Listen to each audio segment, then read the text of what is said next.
Hello and welcome to WellSpan Spine Care Education, a journey to better living. Let's get you ready for surgery and get you back home. Today, we will talk about how to prepare for your operation, what to expect while you're in the hospital, and what to know once you're home.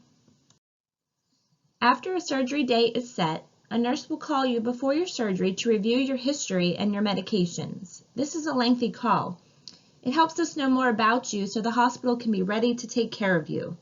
The nurse will make sure anesthesia reviews your history before operating on you. We would need to know any changes in your health since your last visit to our office, if there's been any change in your symptoms, if you would develop a cold, fever, or cough, or if you would have any scrapes, cuts, rashes, bug bites, burns, poison ivy, or any red areas of concern. If any of these occur, please call our office at 717-812-5400. Stop shaving. We recommend no shaving anywhere on your body for 72 hours before your surgery. Listen to your nurse. Listen to what the nurse tells you to do before surgery and be ready to write things down so you remember. What to bring with you to the hospital. We recommend that you bring personal care items, any comfortable clothing or sleepwear, any good supportive or walking shoes, important phone numbers. If you would have any prescription inhalers, eye drops, or nasal sprays. If you wear a CPAP, we ask that you bring your mask, the tubing, and your settings. Or if you have a special brace, especially if it was fitted before surgery. And please know that not all surgeons recommend bracing. Please be sure to mark all of your items with your name and leave all valuables at home. Getting your skin ready for surgery. This is very important. Cleaning your skin helps prevent infection. By now you should all have your surgical scrub. The picture in the middle of the screen is a picture of the scrub that we use. So basically the instructions are that you're going to shower the evening before surgery. Initially, you're going to be using your own products, your own soap, shampoo, conditioner. Once you have that all rinsed off, you're going to apply the first half of the scrub bottle. You're going to apply it from the neck down. You want to leave it on for 5 minutes, and then you're going to rinse it off, dry off with a clean towel, get into clean clothing, and make sure to be sleeping in clean bedding. Then, the morning of surgery, you're going to shower again. This time you are not going to use your own products, but rather you're going to use the remainder of the solution in the bottle.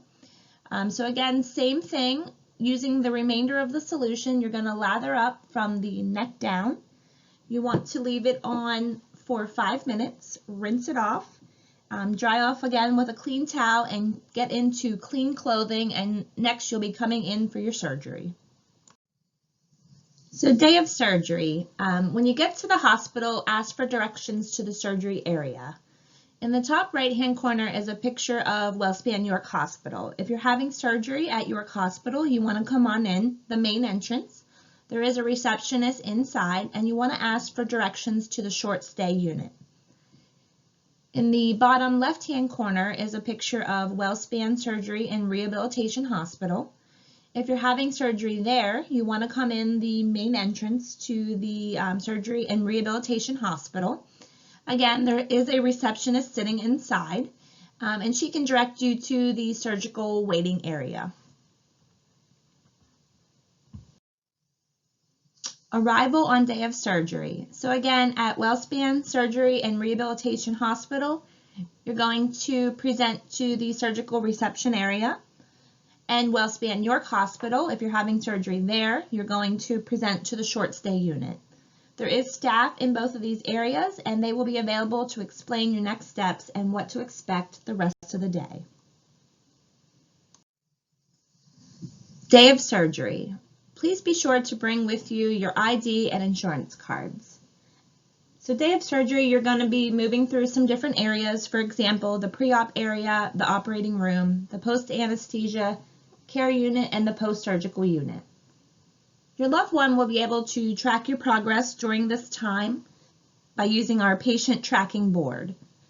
So you will be assigned a individual number that will show up on our tracking board, and your loved one will be able to, again, track your progress of where you are in the process. For example, the pre-op area, the intra-op area, near completion, in the recovery area, so forth and so on. Waking up after surgery. When you wake up, you will be in the PACU, or the post-anesthesia care unit. There, you will be monitored for pain control, your vital signs and breathing status, and any control of nausea. The nurses will also be encouraging deep breathing and coughing. Day of surgery. Depending on the type of surgery you're having, you may have been positioned face down. So don't be alarmed if you wake up and your eyes and your face are puffy. This will soon go away. Urinary catheter, or Foley. You may have a tube to drain your urine called a Foley when you wake up, or have your bladder scanned to check the amount of urine in your bladder. Please be aware, not everybody needs a Foley catheter during their surgery, but some do, so just don't be alarmed if you do have a catheter placed, or if when you wake up in the PACU after you've peed or voided, they may need to use a bladder scanner to check your bladder just to make sure that you've emptied completely and to make sure that there is no urine left in your bladder. Helping you understand your pain. We use a scale to rate the level of pain. This is a picture of our universal pain assessment tool. Hopefully it looks very familiar to you all. 0 being no pain and 10 being the worst imaginable pain possible. What we like you to think about before surgery is, what's an intolerable level of pain for you? Because everybody's pain is different. Everyone's pain is unique to themselves. So think about what is an intolerable level of pain for you. And the reason I say this is this will help you after surgery. As your pain is starting to creep up, maybe it's at a 5. So that's a warning sign to you to know that my pain is getting worse. It's getting close to my intolerable level of pain. So this would be a call to the nurse for more pain medication so that we could get your pain under control. It's a lot easier to control pain when it's less than it is when it's more severe. The pain medication just doesn't seem to work as well if you're in severe pain. So definitely you want to catch your pain before it gets to that level. The other thing I want to mention is there are 2 links at the bottom of the screen I wanted to call your attention to. If you have a chance, please preview these. It's good information about opioids and pain control. Pain relief, alternatives, and expectations. So managing your pain, some of the different methods of pain relief that we use could include pills or liquid medicines, intravenous or IV medicine, and repositioning, movement, ice, relaxation techniques, and warm packs. Constipation. We definitely want you to prevent constipation. Constipation oftentimes can occur after taking opioid pain medications. So some of the things you can do to prevent constipation would be drinking plenty of fluids, eating lots of fiber in your diet. You could try a stool softener. These are typically over the counter, or walking frequently. All of those things help prevent constipation. Once you are awake. So once you're awake from surgery, they will be getting you out of bed with help. We're going to be encouraging drinking plenty of fluids, and don't rush eating until you've passed gas. And certainly you'll be getting some pain control aids. In the middle of the screen is a picture of an incentive spirometer. This helps you take deep breaths, and we recommend that you use it 10 times per hour. Your nurse will show you how to use this. Preventing blood clots. Unfortunately, blood clots are a risk after having gone under anesthesia, and they could be potentially a life-threatening situation if they would develop in the leg and travel to the lung. So we want to make sure that you're able to identify these right away so that you can let your doctor know. So if you would develop any pain in your leg that that is noticeable or worsens when you're standing or walking, if you would develop any redness or warmth on the skin to touch in the area of the pain, and swelling. Usually if patients have a blood clot, they will also have some swelling in that leg. So if you would notice any of these symptoms, please call our office to report these, and likely the surgeon will be ordering an ultrasound, basically just to make sure that a blood clot has not formed in the leg. If you would develop a blood clot in the leg, there's always the potential that it could break free and travel to the lungs, which in turn becomes a PE or a pulmonary embolism, and this is a potentially life-threatening situation. So if you would develop any chest pain, shortness of breath, sweating, you definitely want to call 911 because these could be a sign of a life-threatening pulmonary embolism. So don't call us if you develop, again, that shortness of breath, chest pain, sweating, just not feeling comfortable. Call 911. It is, again, a potentially life-threatening situation. Some of the things that you can do to prevent blood clots after surgery is moving. So we do recommend that you get up at least once an hour while awake when you're at home and walk for 5 to 10 minutes. This can help prevent blood clots.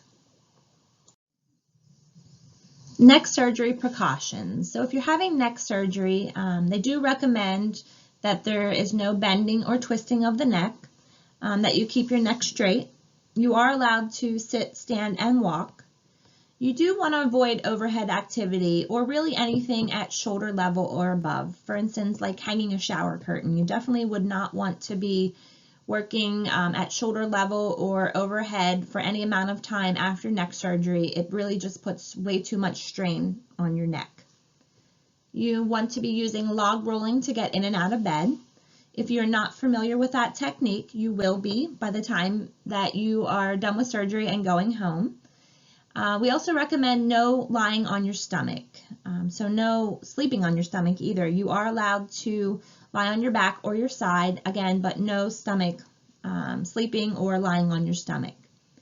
And wear your neck collar if your surgeon orders one. Not all surgeons recommend neck collars after surgery. Swallowing after neck surgery. Trouble swallowing or dysphagia after neck surgery is a very normal feeling after this type of neck surgery. It's common to have a pain or feel as though things get stuck in your throat when you swallow.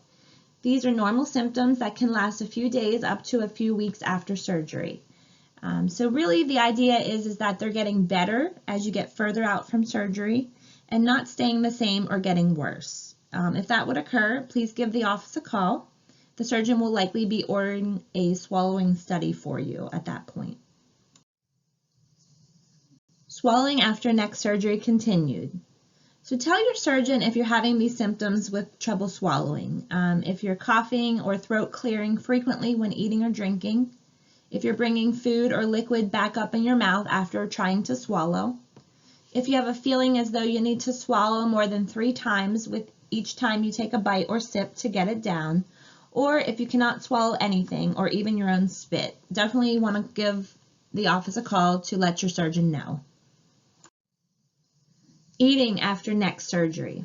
Call your surgeon right away if your swallowing gets worse or you cannot eat or drink anything. And let your surgeon know if your swelling does not seem to be getting better or you're still eating special foods after 2 weeks from your surgery. Eating after neck surgery continued. One thing that we recommend is using bendable straws for drinking beverages. One of your precautions is that you're not allowed to flex your neck forward or extend it backwards. So if you're using a bendable straw, you can easily put that in your beverage, bring the straw to your mouth and drink, and this way you won't be extending your head backward as you're holding the cup to your mouth. So again, you can bring that bendable straw right up to your lips, keeping your neck straight and drinking right in that position. Also, you want to eat soft foods after surgery. So have soft foods on hand. Some of the things that we recommend would be Jell-O, applesauce, bananas, mashed potatoes, popsicles, and soup. Rehabilitation specialists. You will likely have the opportunity to meet a physical therapist and an occupational therapist while in the hospital. And likely if you have trouble swallowing after, let's say, a neck surgery, then you may also get to meet speech therapy. Physical therapy, basically what they focus on is they can evaluate you after surgery and instruct you in proper body mechanics, positioning, and mobility. Occupational therapy, they would be looking to evaluate you and see if you have any need for adaptive equipment to assist you with your activities of daily living and making these types of activities easier for you. And again, if you have trouble swallowing after a neck surgery, there may be a speech therapist who will evaluate you for your swallowing problems. Stay tuned for part 2 of the pre-surgical education from one of our rehabilitation specialists. They will be reviewing information with you. For example, they'll go over sleeping positions, spine precautions, log rolling, car transfers, and much more. So again, stay tuned to watch the rehabilitation specialist do part 2 for pre-surgical spine education. Going home. So some of the things the nurses will be reviewing with you upon discharge would be spine precautions. That's no bending, no lifting greater than 5 pounds, and no twisting. They're known as the BLTs. You will certainly know these before you leave the hospital. And the nurses and rehabilitation specialists will be going over that information with you. You will also be getting prescriptions upon discharge for any medications that the physician has ordered you. The nurses will be reviewing any signs and symptom of infection, especially at the incision site. They will want you to be looking for any increased redness or warmth at the area. If you would notice any increased drainage, any yellow-green foul-smelling drainage, those could be a sign or a symptom of infection. If you would develop a fever of 101 or greater, or if you would develop a severe headache. Mostly we're talking about a spinal headache here. Those headaches are a risk of spine surgery. Spinal headaches tend to get better when you're lying down and worsen upon sitting or standing. So if you would develop a severe headache after surgery, please give the office a call. Other things that we want to make sure that you have a follow-up appointment. By now you probably all have a post-op appointment scheduled. We do typically schedule those when we sign you up for surgery. But if for some reason that follow-up appointment does not work for you, please give the office a call as soon as possible so we can get you scheduled timely for that first post-op appointment. The nurses will also be reviewing when to change your bandage, when to shower. Most of our patients are allowed to shower when they go home. We just ask that you not submerge the incision in water, so no bathtubs, no swimming pools, no hot tubs. Typically, as far as showering, we ask that you allow the shower head water to hit not directly on the incision, but above it, and let the water run down over it. You are allowed to cleanse your incision with soap and water. You will want to pat it dry with a clean towel, and then put on a new bandage after your shower and get into clean clothing. When your incision stops draining, you are allowed to take the bandage off, but some patients like to keep it on just as a barrier to protect them, especially if it's an incision down at their waistband area. The gauze pad tends to provide a layer of protection. And who to call if you have problems. So certainly the nurses will review that with you, and any problems we would ask that you would give us a call at the office at 717-812-5400. When to call your surgeon's office. These are some of the reasons that I was indicating before of when you would want to give us a call. If you would have uncontrolled pain, we would want to know about that. If you have any signs or symptom of infection, if you would develop redness at your incision, if you have a new onset of a cough or phlegm, if you have a fever of 101 degrees Fahrenheit or greater, we would want to know about that. If you have any drainage from your incision. So everybody or most people have a little bit of drainage from their incision.